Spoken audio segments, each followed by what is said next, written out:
Mr. Silly lives in Nonsense Land, which is a very funny place to live. You see, in Nonsense Land, everything is as silly as can be. In Nonsense Land, the trees are pink, and the grass is blue. Isn't that silly? In Nonsense Land, dogs wear hats. And do you know how birds fly in Nonsense Land? No, they don't fly forwards. They fly backwards. It really is a very silly place indeed, which of course is why Mr. Silly lives there. Mr. Silly, in fact, lives in quite the silliest looking house you have ever seen in your whole life. Have you ever seen a sillier looking house than that? Now, this particular story is all about the Nonsense Cup. You see, in Nonsense Land, every year they hold a competition, and the cup is awarded to whoever has the silliest idea of the year. Mr. Silly has never won the cup, but each night, lying in his bed, he dreamed about winning it. In order to win the Nonsense Cup, Mr. Silly realised that he would have to think up something remarkably silly. He pondered over the problem one morning at breakfast. Incidentally, you may have been interested to know what Mr. Silly was having for breakfast. He was having a cup of coffee, which he put a spoonful of marmalade into. After that, he had a cornflake sandwich, and to finish, he had a boiled egg. But being Mr. Silly, he ate the shell as well. Isn't that a silly breakfast? Anyway, this particular breakfast time, Mr. Silly was thinking how to win that cup. He remembered 2 years ago the cup was won by Mr. Ridiculous. He won by wallpapering his house, which sounds very ordinary, but in fact Mr. Ridiculous had wallpapered the outside of his house. And Mr. Silly remembered last year when Mr. Foolish won the cup. Mr. Foolish, who was a friend of Mr. Silly's, had won the cup by inventing a car.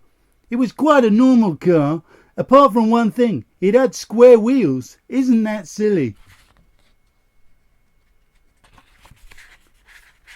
Mr. Silly thought and thought and thought, but it was no good. He even had another cup of coffee with marmalade, but that didn't help either. So he decided to take a walk. Off he went, leaving his front door open so that he wouldn't have burglars when he was out.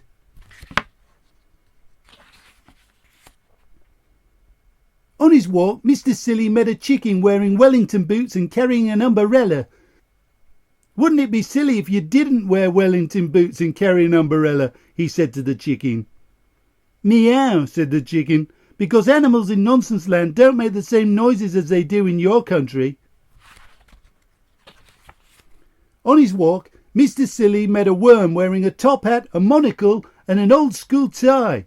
Wouldn't it be silly if you didn't wear a top hat, a monocle and an old school tie? He said to the worm. Quack, quack, said the worm. Next, Mr. Silly met a pig wearing trousers and a bowler hat.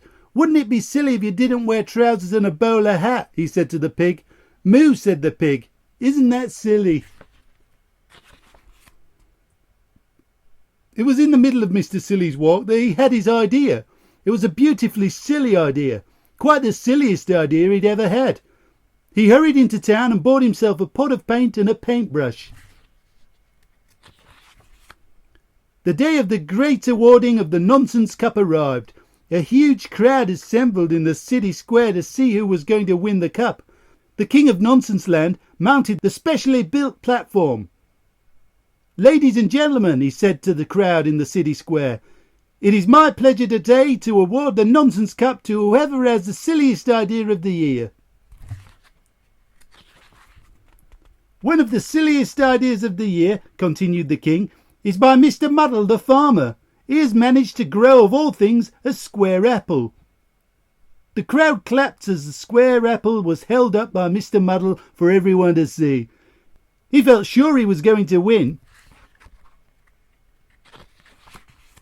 However, said the King, and Mr. Muddle's face fell, we have had an even sillier idea entered by Mrs. Nincompoop. It was a teapot, quite the silliest teapot there had ever been. The crowd broke into thunderous applause. I, therefore, have great pleasure, announced the King, in presenting the Nonsense Cup to... Just then he looked up and stopped in astonishment. Now, in the middle of the city square there is a tree. It's always been there, and it was at this tree that the king was looking in astonishment. "What," he cried, "has happened to that tree?" Everybody turned to look. The tree had green leaves, bright green leaves, not pink leaves like all the trees in Nonsense Land, but green. There was an amazed silence. "It was me," piped up Mr. Silly. "I painted all the leaves green last night when you were all asleep."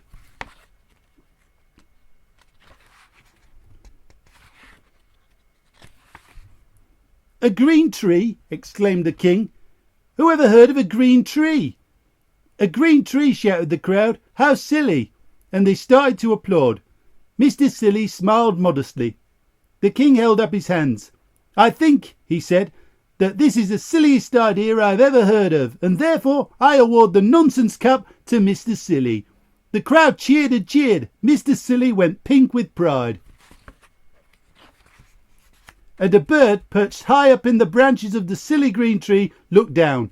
"Woof!" it said, and flew off backwards.